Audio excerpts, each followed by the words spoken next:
வேலைக்காக ஜெபம் பண்ண வந்திருந்தேன். ஆண்டவர் பிரதர் மூலிமா கோடான கோடியாய் பெருகுவாயின்னு வாக்கு தத்துவம் கொடுத்துருந்தாரு. அந்த மாதிரி ஒரு பையனுக்கு ஏர்லைன்லையும் ஒரு பையனுக்கு மீடியாலையும் நல்ல சம்பளத்துக்கு வேலை கிடைத்ததுக்காக ஆண்டவருக்கு கோடான கோடி ஸ்தோத்திரம். Praise the Lord. என் பேர் ஆண்ட்ரூ. நான் ராயபுரம் சென்னையிலேருந்து வரேன். கர்த்தர் கொடுத்த வேலையை துச்சமாக எண்ணி தூக்கி எறிஞ்சேன். ப்ரேயர் பண்ணும்போது எனக்கு கொடுத்த வார்த்தை என்னென்னா, எனக்கு நன்மையான இடத்தை ஏற்படுத்தியிருக்கிறேன் அப்படின்னு கொடுத்தாரு.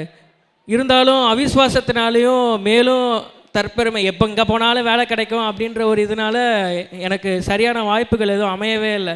அவர்கிட்ட மன்னிப்பு கேட்டு எப்போ நான் உண்மையாக வேலை தேட ஆரம்பிச்சனோ அடுத்த மாதமே எனக்கு நல்ல ஒரு வேலை. என்னோடய பிரயாசம் என்னன்றது ஆண்டவருக்கு நல்லா தெரியும். ஆனால் அதுக்கும் மேலே இரட்டிப்பான ஒரு பிரயாசத்தை எனக்கு தந்து ஒரு நல்ல வேலையில் இப்போ எனக்கு அமர்த்திருக்காரு. அதுக்கு கோடான கோடி நன்றி. அதே நேரத்தில் கடன் பாரங்களுக்காகவும் நல்ல ப்ரேயர் பண்ணிகிட்டு இருந்தோம், நானும் அம்மாவும். அம்மாவுக்கு மூலமாக பணத்து மூலமாக அந்த கடன் பாரங்கள் தேவைகள் எல்லாத்தையும் நீங்கள் செய்து இப்போது கடனே இல்லாத ஒரு வாழ்க்கையை எனக்கு தந்த ஆண்டவருக்காகவும் கோடான கோடி நன்றி.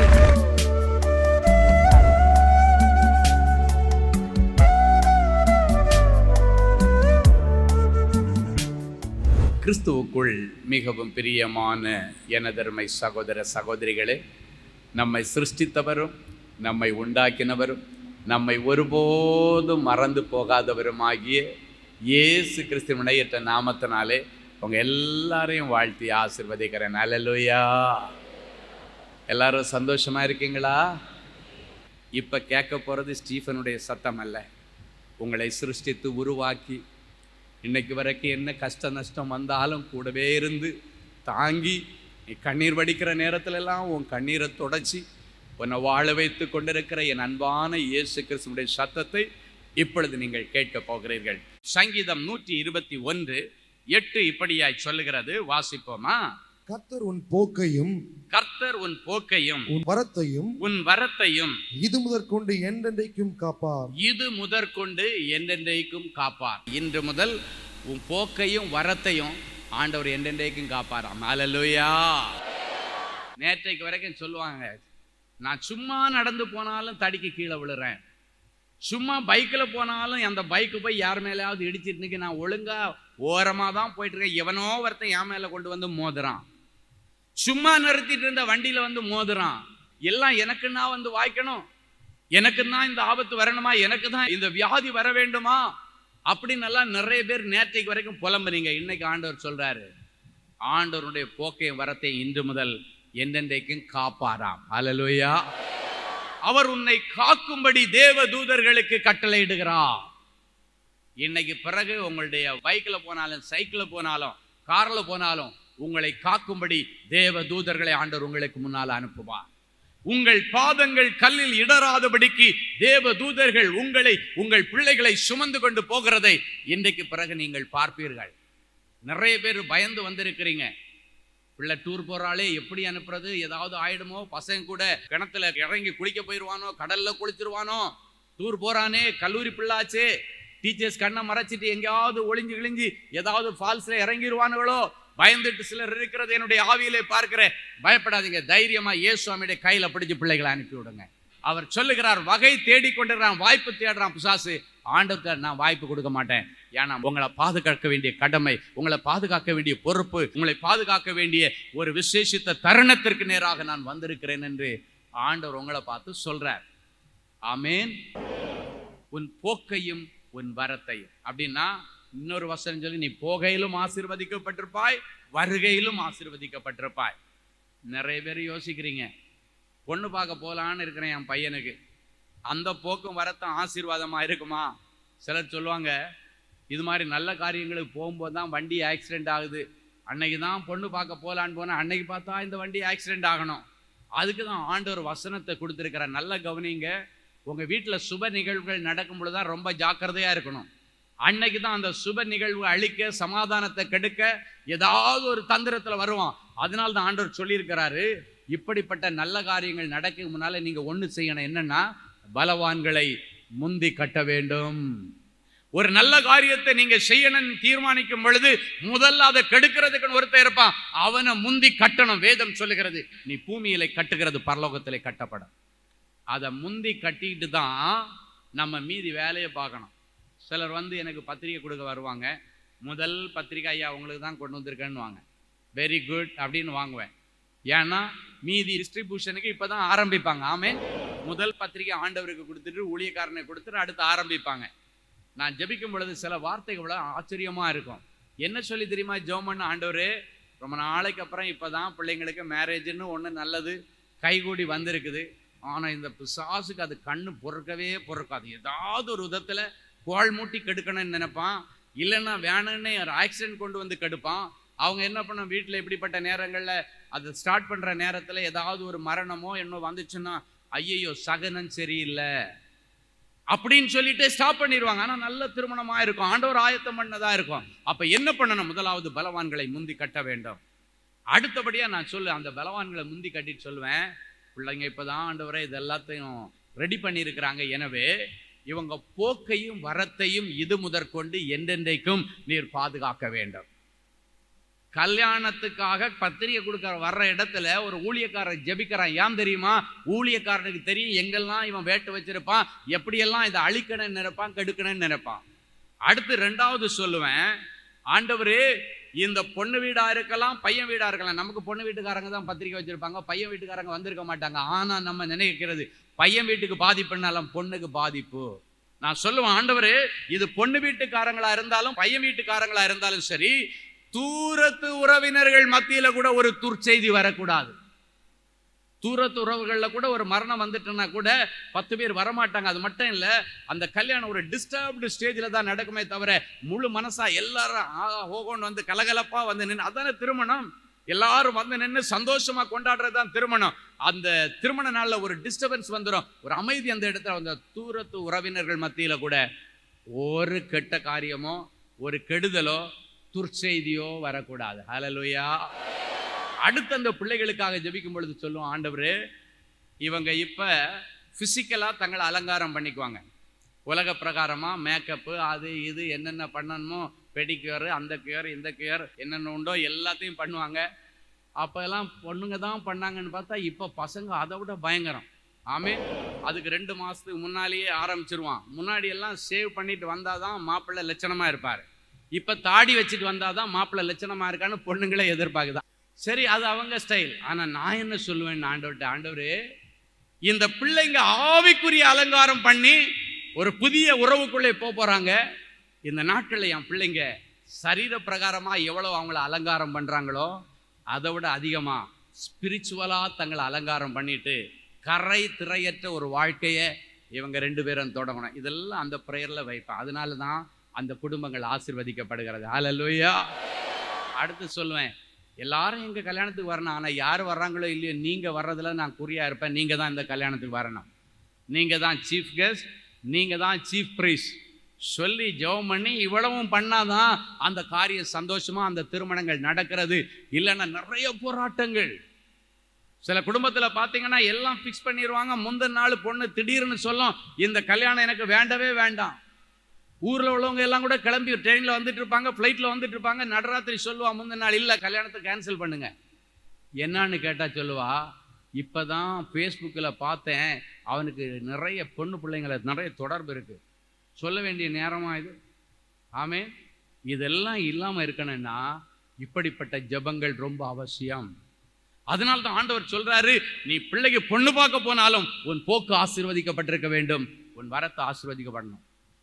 அன்றைக்கு ஆபிரகாம் தன்னுடைய ஊழியக்காரனாகிய எலியேசரை பார்த்து சொல்றாரு, நான் வழிபடும் கர்த்தர் உன்னோட கூட தம்முடைய தூதனை அனுப்பி உன் பிரயாணத்தை உனக்கு வாய்க்க பண்ணுவார். அப்படின்னா நீ இன்னை பொண்ணு பார்க்க போயிட்டு ஃபெயிலியர் ஆகி வரமாட்ட, போயிட்டு வரும்போதே சக்சஸாக நல்ல செய்தியோட வருவேன். இன்னைக்கு ஆண்டவர் தீர்க்க தரிசனமாக சொல்றாரு, 4 வாட்டி பொண்ணு பார்க்க போயிருக்கலாம், எல்லாம் ஃபெயிலியர் ஆயிருக்கலாம், 5வது வாட்டி ஆண்டவருடைய ஆசீர்வாதத்தை வாங்கிட்டு பொண்ணு பார்க்க போங்க, சக்சஸாக திரும்பி வருவீங்க. நீங்க சொல்லணும், நான் வழிபடுகிற என் கர்த்தர் எனக்கு முன்னால ஒரு தூதனை அனுப்புவார். ஆபிரகாம் ஒரு விசுவாசத்தோடு தான் சொல்லி அனுப்பினான், நான் வழிபடும் கர்த்தர் உன்னோட தம்முடைய தூதனை அனுப்பி உன்னுடைய இந்த பெண் பார்க்க போகிற இந்த பிரயாணத்தை ஆண்டவர் உனக்கு வாய்க்க செய்வார். இன்னைக்கு பெண் பார்க்க போகிற பிரயாணம் வாய்க்கும், இன்டர்வியூக்கு போகிற பிரயாணம் கண்டிப்பா வாய்க்கும், விசாவுக்காக வேண்டி நீங்க அந்த கான்சுலேட் போற காரியங்கள் வாய்க்கும், 2 முறை போயிட்டு வந்திருக்கிறான். கான்சுலேட்ல உங்களுடைய விசாவை ரிஜெக்ட் பண்ணியிருக்கலாம். ஆனால் இன்னைக்கு போங்க, ஆண்டவருடைய ஆசீர்வாதத்தோட நீங்க சொல்லுங்க, நான் வழிபடும் என் தேவனாகிய கர்த்தர் எனக்கு முன்பாக தூதனை அனுப்பி இந்த பிரயாணத்தை வாய்க்க பண்ணுவா. ஆமென். அதே போல சில வெளி தேசத்துக்கு போற பிள்ளைங்க படிக்க போனாலும் சரி, வேலைக்கு போனாலும் சரி, அம்மா அப்பா கூட்டு வருவாங்க. கஷ்டப்பட்டு எப்படியாவது ஐயாட்ட ஒரு சின்ன பிளஸ்ஸிங் வாங்கிட்டு ஒரு வார்த்தை ஆண்டவட்டத்தில் வாங்கிட்டு போனோம் அப்படின்னு ஒரு வார்த்தைக்காக தான் வருவாங்க. நான் இப்பவும் சொல்லுவேன், ஆண்டவருடைய வார்த்தை தான் அவங்களுக்கு முக்கியம். அதுதான் பாதுகாப்பு கொடுக்கும். நான் என்ன தெரியுமா சொல்லி அந்த பிள்ளைகளுக்கு ஜெபம் பண்ண, அவங்க அமெரிக்காவுக்கோ லண்டனுக்கோ எங்கே போட்டோம், நான் சொல்லுவேன், ஆண்டவரே அந்த கண்ட்ரியில் எங்களுக்கு உங்களை விட்டால் யாரையும் தெரியாது, உண்மையிலே தெரியாது, இப்போ தான் புதுசாக போவாங்க. அந்த அமெரிக்காவில் எங்களுக்கு யாரும் தெரியும், உங்களை தான் தெரியும். யாரை நம்பி எங்கள் பிள்ளையை அனுப்ப முடியும்? உங்களை நம்பி தான் அனுப்ப முடியும். வார்த்தைகளை கவனமாய் கவனிப்பார். வார்த்தையை மட்டும் போட்டு விட்டீங்கன்னா, எங்களுக்கு வேற யாரையும் தெரியாது ஆண்டவரே, உங்களை தான் தெரியும், உங்களை நம்பி நான் வேணா அனுப்புகிறேன் என் பிள்ளைய. அவங்க அம்மா கூட்டு வந்திருப்பாங்க. நான் சொல்லுவேன், ஒரு ஊழியக்காரனா, ஒரு ஊழியக்காரனுடைய வாயிலிருந்து ஆண்டவர் ஒரு வார்த்தை கொடுப்பாருன்னு வந்திருக்கிறாங்க. அந்த வார்த்தையின்படியா நான் கேட்குறேன், உங்களை நம்பி வேணா பிள்ளைய அனுப்புகிறேன், நீங்கள் சரின்னு சொன்னால் பிள்ளைய அனுப்புகிறேன். அவனுக்கு நீங்கள் தான் பொறுப்புன்னா, அங்கே போகிற இடத்துல ஆண்டவர் அவனுக்கு பாதுகாப்பும் கொடுப்பார், அவனுக்கு சமாதானத்தை கொடுப்பார், வியாதி இல்லாமல் காத்து கொள்ளுவார். அங்க இருக்கிற ஆகாரம் அவனுக்கு செட் ஆகும், அங்க இருக்கிற தண்ணி அவனுக்கு செட் ஆகும், கிளைமேட் செட் ஆகும், எல்லாம் செட் ஆகும். ஏன்னா அது எல்லாத்தையும் செட் பண்ணி கொடுக்கிற ஆண்டவரை நம்பி நம்ம அனுப்புறோம். பிரயாணங்கள் ஒரு போக்கும் வரத்தும் ஆசீர்வாதமா இருக்கணும். ஏதோ புள்ள போனா படிச்சான் அப்படின்றது மாதிரி இல்லை, அவனுக்கு அங்க பாதுகாப்பு அவசியம். அதுவும் வெளி தேசத்துக்கெல்லாம் அனுப்பும்போது நீங்க கூப்பிட்டு திடீர்னு யாராவது ஒருத்தரை போய் ஹெல்ப் பண்ணுங்கன்னு சொன்னா நமக்கு யாரை தெரியும்? அங்கெல்லாம் இங்கே மாதிரி எல்லாம் போக மாட்டாங்க. ஆமென். பக்கத்து வீட்டில் யார் இருக்காங்கன்னா அடுத்த வீட்டில் இருக்கிறவங்களுக்கு தெரியாது. நம்ம ஊரில் அப்படி இல்லை, ஊருக்கே தெரியும் இந்த தெருவில் எத்தனை பேர் இருக்காங்க, அவங்களுடைய குலம் என்ன, கோத்திரம் என்ன, பிள்ளை என்ன பண்ணுறான், பிள்ளை எங்கே படிக்கிறான், மனைவி என்ன பண்ணுறாங்க, எங்கே வேலை செய்கிறாங்க, எல்லாம் தெரிஞ்சு வச்சுக்குவாங்க. ஒரு குரல் கொடுத்தா போதும் 50 பேர் வந்து நிற்பாங்க இங்கே நம்ம ஊரில். ஆனால் அந்த ஊரில் குரல் கொடுத்தா வரமாட்டான், ஆம்புலன்ஸுக்கு ஃபோன் பண்ணாதான் அது அரை மணி நேரம் கழிச்சு வரும். அவன் என்ன சொல்கிறான், நீ யாரையும் கூப்பிடாத, ஆம்புலன்ஸை கூப்பிடுன்றான். ஆனால் ஆண்டவர் சொல்றார், நீ என்ன கூப்பிடுன்றார். ஆண்டவர் சொல்றார், அழைத்தது ஓடி வருகிறவர், ஆபத்து காலத்திலே என்னை நோக்கி கூப்பிடு, நான் உனக்கு மறு உத்தரவு கொடுத்து நான் உன்னை விடுவிப்பேன் என்று சொல்லி இருக்கிறார். அப்ப யார்கிட்ட அவனை ஒப்படைச்சு அனுப்பணும்? கூப்பிட்ட உடனே விடுவிக்கிற ஆண்டவரிடத்துல தான் அவனை ஒப்படைச்சு அனுப்பணும். போக்கும் வரத்தும். நேற்றைக்கு வரைக்கும் கோர்ட்டு கேஸ் போயிட்டு வந்துகிட்டே இருந்திருக்கலாம். நிறைய வாட்டி கோர்ட்டு கேஸ் போயிட்டு வந்திருப்பீங்க. ஃபெயிலியர் மேல ஃபெயிலியர். இங்கேருந்து 5 மணி நேரம் 6 மணி நேரம் போய் அந்த கோர்ட்டு வாசலில் கடந்து அப்படியே நின்னா, கூலாக போய் நின்னோடனே என்னான்னு கூட கேட்க மாட்டாங்க. வாங்க ஒரு 20 நாள் கழித்து ஒரு தேதியை போடுவாங்க, போட்டு வந்துடணும். இங்கே எல்லா வேலையும் விட்டுட்டு போயிருப்போம், எல்லாம் மெனக்கட்டுட்டு போய் இன்னைக்காவது ஒரு விடிவு காலம் வரேன்னு சொல்லுவோம். இன்னைக்கு ஆண்டவர் சொல்கிறார், இன்றைக்கு உன்னுடைய கோர்ட்டு பிரயாணத்தை கூட ஆண்டவர் ஆசீர்வதிப்பார். உன் அலைச்சல் எல்லாம் இன்னைக்கு தடுத்து நிறுத்த போகிறார். கர்த்தர் தீர்க்க தரிசனமாக இன்னும் முதல் உங்களுக்கு என்னெல்லாம் செய்ய போறேன்றத ஆண்டவர் உங்களிடத்துல பேசிட்டு இருக்கிறார், தீர்க்க தரிசனமாக பேசிட்டு இருக்கிறார். கோர்ட்டுக்கு போய் சிலர் வெக்ஸ் ஆயிடுவாங்க. அந்த சொத்து வேண்டவே வேண்டாம், இவ்வளவு அலைஞ்சு அந்த சொத்து வேணுமா, இவ்வளவு அலைஞ்சு அந்த வேலை எனக்கு வேணுமா, எதுக்கு ஆற போடுறாங்க தெரியுமா? நம்ம வெக்ஸ் ஆயிடுவோம். இன்னைக்கு ஆண்டவர் சொல்றார், உன்னுடைய போக்கையும் உன் வரத்தையும் ஆசீர்வதிப்பேன். நீ கோர்ட்டுக்கு போனீன்னா உனக்கு நல்ல செய்தி வரன்னு ஆண்டவர் சொல்லுகிறார். ஹல்லேலூயா. ஒரு 6-7 மாசத்துக்கு முன்னாடி ஒரு நல்ல பேங்க் அதிகாரி, உண்மையான ஒரு மனுஷன், அவரை எதுலேயும் பழி வாங்க யாராலையும் முடியலை. பொறி வச்சு பிடிக்கிறதுன்னு சொல்லுவாங்க தெரியாமா, பொறி வைக்கிறதுக்கு ஏதாவது ஒன்று தேங்காய் துண்டை வச்சுட்டு அழகாக அது உள்ள தெரியாமல் போகும், மாட்டிக்கும். அப்படி பொறி வச்சு பிடிக்கிற மாதிரி செட்டப் பண்ணி ஒரு காரியத்தை அவங்க பண்ணி அவருடைய வேலையிலேருந்து அவரை தூக்கிட்டாங்க. கிட்டத்தட்ட 8-10 வருஷம் வேலை இல்லாமல் இருக்கிறாரு. ரொம்ப மனசு உடஞ்சி போயிட்டார். ஒரு சீஃப் மேனேஜராக இருக்கிற ஒருத்தர் வந்து அங்கே இங்கே அலக்கழிக்கப்படும்போது எப்படி இருக்கும்? கூட இருந்து வேலை செய்தவங்களாம் எல்லாம் உண்மையில் அவரை தப்பாக தான் பார்ப்பாங்க. அவர் தப்பு பண்ணலன்னு யாரும் நினைக்க மாட்டாங்க. உண்மையிலே தப்புன்ட்டார் போல இருக்கு, அதனால தான் கையும் களவுமா விஜிலன்ஸ்காரங்க பிடிச்சிட்டாங்க அப்படின்னு சொல்லிட்டு எல்லாரும் அவரை தப்பாக தான் நினைச்சாங்க. அவர் உடைஞ்சு போயிட்டார். கடைசியாக ஒரு 6 மாதத்துக்கு முன்னாடி ஏதோ மீட்டிங் வரும்போது சொன்னார், பிரதர் எனக்கு ரொம்ப மனசுக்கு வேதனையாக இருக்குது, இந்த கோர்ட்டுக்கு அலைஞ்சு நான் வெக்ஸ் ஆகிட்டேன், ஏதாவது ஒரு விடிவு காலம் வரணும், எனக்கு ரிட்டையர்மெண்ட் ஸ்டேஜ் ஆகுது, ஆஃப்டர் ரிட்டையர்மெண்ட்டுக்கு முன்னால் நான் ஜாயின் பண்ணலைன்னா என்னுடைய பெனிஃபிட்ஸ் எல்லாம் போயிடும், அப்படியாவது நான் இம்மீடியட்டாக போய் வேலையில் ஜாயின் பண்ணோம், எனக்கு ஒரு நல்லது நடக்கணும். அப்போ தான் அந்த சகோதரனுக்காக கண்ணீரோடு ஜெபிக்கும்போது நான் சொன்ன, ஆண்டவரே என் அன்பு சகோதரனுடைய கோர்ட்டு பிரயாணம் இந்த முறை ஆசீர்வதிக்கப்படணும். இந்த முறை கோர்ட்டு தீர்ப்பு சொல்லணும். இன்னும் நிறைய விசாரணை இன்னும் இருக்கு, என்ன விசாரணை முடியல. ஆனா அதுக்குள்ளால அலைஞ்சு ஒரு சாட்சியை கொண்டு வந்து நிறுத்துறதுக்குள்ளால 1 வருஷம் ஆகுது, 2 வருஷம் ஆகுது. என்னைக்கு முடிச்சு என்னைக்கு அவர் ரிட்டையர்மெண்ட் இருக்குன்னார போய் வேலையில சேர்ந்து என்னைக்கு பெனிஃபிட்ஸை வாங்குறது? எனக்கு நல்ல ஆவியில் உணர்த்தப்பட்டேன், இவர் தப்பே பண்ணலை. நான் சொன்ன, ஆண்டவரே இவருடைய நியாயத்தை நீர் தான் விசாரிக்கணும். இதுக்கு மேலே உனக்காக நான் வழக்காடுவேன், யுத்தம் செய்வேன்னு சொல்லியிருக்குங்க. என் அன்பு அண்ணனுடைய டோட்டல் கேஸ் கட்டை எடுத்து உங்கள் கையில் நான் கொடுத்துறேன். எனக்கு என்ன பண்ணுவீங்களோ தெரியாது. இமீடியட்டாக ஒரு ஜட்ஜ்மெண்ட் வரணும், எங்கள் அண்ணனுக்கு சாதகமாக வரணும். இமீடியட்டாக அவர் போய் வேலையில் ஜாயின் பண்ணணும். நல்லபடியாக இருக்கும் பொழுது அவர் ரிட்டையர்மெண்ட் ஆகணுமே தவிர அவருக்கு எந்த கேடுபாடும் வரக்கூடாது. என் பிள்ளைக்காக நீங்கள் வழக்காடுவேன், யுத்தம் பண்ணுவேன்னு சொல்லியிருக்கிறீங்க. அந்த வசனத்தின்படியா இந்த முறை இவருடைய கோர்ட்டு காரியம் அவருக்கு சக்சஸ் ஆகி அடுத்த மாதம் அன்பரின் பாதத்தில் சாட்சி நேரத்தில் என் அன்பு சகோதரனை, இந்த அதிகாரியை நான் கியூவில் பார்ப்பேன். என் அன்பு சகோதரன் அடுத்த மாதம் கியூவில் நிற்கணும் சாட்சி சொல்லி ப்ரே பண்ணிட்டு நான் சொல்லிட்டேன், பிரதர் நீங்கள் வந்து மீட்டிங்கில் சாட்சி சொல்கிறதே நான் பார்க்குறேன். அடுத்த மீட்டிங்கில் நெக்ஸ்ட் அன்பரின் பாதத்தில் கம்மிங் மீட்டிங்கில் நீங்கள் சாட்சி சொல்லுவீங்க, கர்த்தர் உங்களுக்கு யுத்தம் பண்ணுவார். ஆண்டவருடைய வசனத்தை பிடிச்சிட்டு ஜெபம் பண்ணிட்டு போனார். எல்லாருக்கும் ஆச்சரியம், இன்னும் விசாரணையே முடியல, அதுக்குள்ள எப்படி ஜட்ஜ்மெண்ட்? ஜட்ஜு சொல்லிட்டார், இதில் இருக்கிறதே போதும் எனக்கு, அவர் தப்பே பண்ணலை, நீங்கள் புட்ட பண்ணி தான் இந்த காரியத்தை எல்லாம் வச்சிருக்கிறீங்க, எனக்கு நல்லா தெரியுது. அவருக்கு இந்த கேஸ்ல இருந்து விடுதலை, அவர் நிரபராதி என்று நான் விடுதலை கொடுக்கிறேன். அவருக்கு என்னென்ன பெனிஃபிட்ஸ் இந்த பேங்க் பிடிச்சு வச்சிருக்கிறதோ எல்லாவற்றையும் ஒன்று விடாம கொடுக்கணும். ஹல்லேலூயா. அதே மாதிரி அடுத்த மாசம் மீட்டிங்ல பார்த்தாச்சுன்னா அழகா வந்து சூப்பரா சாட்சி சொல்லிட்டு ஆண்டவருடைய நாமத்தை உயர்த்திட்டு போனார். ஹல்லேலூயா. வார்த்தை, உன் போக்கையும் வரத்தையும் இது முதற்கொண்டு இன்று முதல் கொண்டு நான் பாதுகாப்பேன், ஆசீர்வதிப்பேன் சொன்னாருன்னா உங்க கூட ஆண்டவர் வருவார்னு அர்த்தம். வேதம் சொல்லுகிறது, அவர் உங்க கூட வருகிறபடியினால் நாம் விசேஷித்தவர்கள். We are all VIPs. எப்ப தெரியுமா? ஆண்டவர் நம்ம கூட வந்தா நீங்க ஒரு VIP. ஆண்டவர் உங்க கூட கூட்டிட்டு போய் பாருங்க, போற இடத்துல எல்லாம் டக்கு டக்கு டக்கு டக்கு டக்குன்னு வழி திறக்கும். நீங்களே நினைச்சே பார்க்க மாட்டீங்க. நான் சில நேரங்களில் சொல்லுவேன், ஆண்டவரே நான் இவ்வளோ நேரம் விளையாடிட்டு இல்லை, இவ்வளோ நேரம் கடினப்பட்டு இந்த பிள்ளைங்கள்லாம் கவுன்சிலிங் வந்திருந்தேன், அவங்கள விட்டுட்டு போக மனசு இல்லை, அவங்களுக்காக தான் இருந்தேன். ஆனால் மீட்டிங் இவ்வளோ நேரத்தில் போனோம், சென்னை டிராஃபிக் இவ்வளோ பயங்கரமாக இருக்குது, நீங்கள் என்ன பண்ணுவீங்களோ தெரியாது, என் கூட வண்டியில் ஏறி உட்காருங்க. ஆண்டவர் அவர் அழைத்ததும் வருகிறவர், நம்ம கூட உட்காருவா. ஆண்டவர் உட்கார், நீங்கள் என் கூட உட்காருங்க. டிராஃபிக்கை கிளியர் பண்ண தேவதூதர்களை அனுப்புங்க. ராஜாதி ராஜா உள்ள உட்கார்ந்தா டிராபிக் வாசல் எல்லாம் பட்டு பட்டு பட்டு பட்டுன்னு திறந்திருக்கும், அப்படியே போயிட்டே இருக்கும். ராஜாதி ராஜா பிரயாணம் பண்ணுகிற வாகனம். உங்க வாகனத்தை நீங்க வாங்கும் பொழுதெல்லாம், ஆண்டவரே என்னுடைய போக்கும் வரத்தும் ஆசீர்வாதமா இருக்கும்படி நீர் என் கூட இந்த வண்டியில வரணும். கார் வாங்கிட்டு ஜெபிக்க வருவாங்க, பைக் வாங்கிட்டு ஜெபிக்க வருவாங்க. அப்ப எல்லாம் அந்த பிள்ளைகள் எப்பவும் வசனத்தை சொல்லி தான் நம்ம ஜெபிக்கணும். அந்த வசனம் தான் அவர்களுக்கு உயிர் மீட்சியை கொண்டு வர அற்புதங்களை செய்யும்.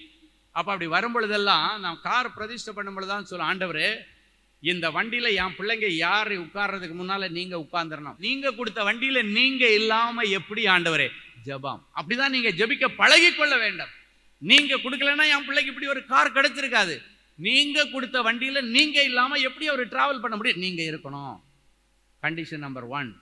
2வது சொல்லுவேன், நீங்க சொல்லி இருக்கிறீங்க, நீ போகிற இடத்துல எல்லாம் உன்னோடு கூட இருந்து உன்னை பாதுகாத்து நீ கையிட்டு செய்கிற காரியங்களை அனுகூலமாக்குவேன்னு சொல்லியிருக்கீங்க. இந்த வாகனத்துல இவன் பிள்ளை போகும் பொழுதெல்லாம் என் பிள்ளைக்கு பாதுகாப்பு நீங்க கொடுக்கணும். அடுத்தபடியா இந்த வண்டியில என்னெல்லாம் காரியமா போறாரோ போறதெல்லாம் சக்சஸ் ஆகணும். சிலர் குருட்டுத்தனமா வேற நம்பிக்கையில சொல்லுவாங்க, இந்த வண்டியில நான் போனா எனக்கு எல்லாம் சக்சஸ் ஆகும், இது எனக்கு ராசியான பைக்கு ராசி இல்லை, அந்த வண்டிக்குள்ளால உட்கார்ந்து இருக்கிற ஆண்டவர் தான் நமக்கு ராசியானவர். ஹல்லேலூயா. அந்த பைக் அல்ல, அந்த வாகனம் அல்ல. நான் சொல்லுவேன், இந்த வாகனத்துல என் பிள்ளைங்க போற இடம் எல்லாம் சக்சஸ் ஆகணும், ஃபெயிலியர் ஆகி திருப்பி வரக்கூடாது. ஏன்னா நீங்க கொடுத்த கிஃப்ட், நீங்க கொடுத்த பிரசன்டேஷன், இன்னைக்கு பிறகு ஆண்டவர் அதான் செய்ய போறார். நேற்றைக்கு வரைக்கும் உங்களுடைய வண்டியில நீங்க தனியா போயிருக்கலாம், இன்னைக்கு பிறகு நீங்க பைக்ல போனாலும் சரி, கார்ல போனாலும் சரி, ஆண்டவரை கூட்டிட்டு போனா உங்களுக்கு மட்டும் இல்லை, உங்களை சுத்தி வர எல்லா வண்டிக்காரங்களுக்கும் பாதுகாப்பு. ஆமென். அன்பு சகோதரனே, சகோதரி, இன்றைக்கு நீ தானாக இந்த இடத்துல வரவில்லை. என் இயேசு உன்னை அழைத்து கொண்டு வந்திருக்கிறார். நீண்ட நாட்களாக 4 சுவர்களுக்குள்ள விழுந்து கிடக்கு. ஆண்டவரே, இந்த வியாதிக்கெல்லாம் ஒரு விடிவு காலம் இல்லையாப்பா. நித்தம் மருந்து சாப்பிட்டு உடம்பெல்லாம் வீங்கி போயிருக்க ஆண்டவரே, இதுக்கெல்லாம் ஒரு விடிவு காலம் இல்லையாப்பா. நித்தமும் கடன் வாங்கி என் காலத்தை ஓட்டிட்டு இருக்கிறேனே, இந்த கடன் பிரச்சனைக்கு வேற முடிவே இல்லையாப்பா. இதுக்கு ஒரு விடிவு காலமே இல்லையாப்பா. ஒவ்வொரு நாளும் அவமானத்துல செத்து செத்து பிழைக்கிறேன்னு ஆண்டவரே, இதுக்கெல்லாம் ஒரு விடிவு காலம் வராதாப்பா. அழுதுட்டு இருந்தீங்கல்ல, கலங்காதே திகையாதே மகனே, நான் உன் தேவன், உனக்கு உதவி செய்யலான்னு வந்திருக்கிறேன்னு ஆண்டவர் சொல்லுகிறான். உதவி கேட்டு போன இடத்துல உன்னை கேவலமா பேசி அனுப்பிட்டாங்களா? இந்த உதவியை நான் உனக்கு செய்யணும், இந்த கைமாறு நீ செய்யணும்னு சொல்லி வெத்து பேப்பர்ல கையெழுத்து வாங்கிட்டு அனுப்பிட்டாங்களா? என்ன சொல்லுகிறா, நான் உனக்கு சகாயம் பண்ணுவேன், உனக்கு நான் உதவி செய்வேன். என் நீதியின் வலக்கரத்தினால உன்னை தாங்குவோம் மகளே, உன்னை ஏந்துவோம் மகளே, உன்னை சுமப்பேன் மகனே, உன்னை தப்புவிப்பேன். இப்பொழுதும் எந்தெந்த பிள்ளைகள் ஆண்டவரே எனக்கு வேலைக்கு வழி இல்லை, எனக்கு ஒரு வேலை வேணும்னு சொல்லி கேட்குறாங்களோ, பிள்ளைகளுக்கு வேலைக்கான வழிகளை திறந்து தார். வெளிதேசத்திற்கு போவதற்கு ஆயத்தப்படுகிற பிள்ளைகளுடைய ஃபைல், விசா ஃபைல் எல்லாத்தையும் உங்கள் கையில் கொடுக்குறோம். நீங்கள் அதில் என்னென்ன குறை இருக்கோ நிறை இருக்கோ எல்லாத்தையும் கிளியர் பண்ணி விசா ஸ்டாம்பிங் ஆகும்படிக்கு ஆண்டவர் அந்த விசா அதிகாரிகள் கண்களில் தயவு கிடைக்க உதவி செய்யும். எந்தெந்த பிள்ளைகள் திருமண காரியமாக பிள்ளைகளுக்காக முயற்சி எடுக்கிறார்களோ போகிற காரியம் அவர்களுக்கு வாய்க்கட்டும். எந்தெந்த பிள்ளைகள் கோர்ட்டு கேஸ்ன்னு அலைஞ்சிட்டு இருக்கிறாங்களோ அந்த கோர்ட்டு கேஸ் பத்திரம் எல்லாத்தையும் தூக்கி உங்க கையில கொடுக்கிறோம். நீர் என் பிள்ளைகளுக்கு வழக்காடும், என் பிள்ளைகளுக்கு யுத்தம் செய்யும், என் பிள்ளைகளுக்கு நியாயம் செய்து என் பிள்ளைகளுடைய அந்த கோர்ட்டு கேஸுக்கு அலைச்சலுக்கு இன்றைக்கு ஒரு முடிவை கொடுத்து என் பிள்ளைகளை நீர் கனம் பண்ணும். இவர்களுக்கு விரோதமாய் உருவாக்கப்பட்ட ஆயுதங்கள் வாய்க்காமல் போகட்டும், அடைக்கப்பட்ட கற்பங்கள் திறக்கப்படட்டும், அடைக்கப்பட்ட வருமான வாசல்கள் திறக்கப்படட்டும். டெட் இன்வெஸ்ட்மெண்ட்ல கிடக்கிற எல்லா இன்வெஸ்ட்மெண்ட்லும் இனி வருமானம் வரட்டும். பாழான ஸ்தலங்களை தேடுதல் அடைய செய்கிற ஆண்டவர் பாழடைஞ்சு கிடக்கிற இடங்களில் கர்த்தர் நல்ல வருமானத்தை கொண்டு வருவீராக. பிதா குமாரன் பரிசுத்தாவியின் பேராலே நிறைஞ்ச மனசுல என் பிள்ளைகளை ஆசீர்வதிக்கிறேன். இயற்கைக்கு அப்பாற்பட்ட அற்புதங்களை செய்யும் இயேசுவின் மூலம் பிதாவே, ஆமேன், ஆமேன். அன்பு தேவனுடைய பிள்ளைகளே, இந்நிகழ்ச்சியின் மூலம் நீங்கள் பெற்றுக்கொண்ட ஆசீர்வாதங்களையும் உங்கள் ஜெப விண்ணப்பங்களையும் அனுப்ப வேண்டிய முகவரி: தேவனின் அன்பு ஊழியங்கள், எண் 340B பார் 1A 3B1 Vinayak avenue, OMR road, Okkiyam, Thoraipakkam, Chennai 600097. இது இந்தியன் ஆயில் பெட்ரோல் பங்க் எதிரில் அமைந்துள்ளது மற்றும் காக்னிசன்ட் டெக்னாலஜி சொல்யூஷன்ஸ் அருகிலும் அமைந்துள்ளது. மின்னஞ்சல் prayer@godsloveministries.co.in. எங்களது இணையதளம் www.godsloveministries.co.in. மேலும் 24 மணி நேர ஜெப உதவிக்கு 04454547999 மற்றும் 9941950999 என்ற எண்களுக்கு தொடர்பு கொள்ளுங்கள். கர்த்தர் தாமே உங்களை ஆசீர்வதிப்பாராக.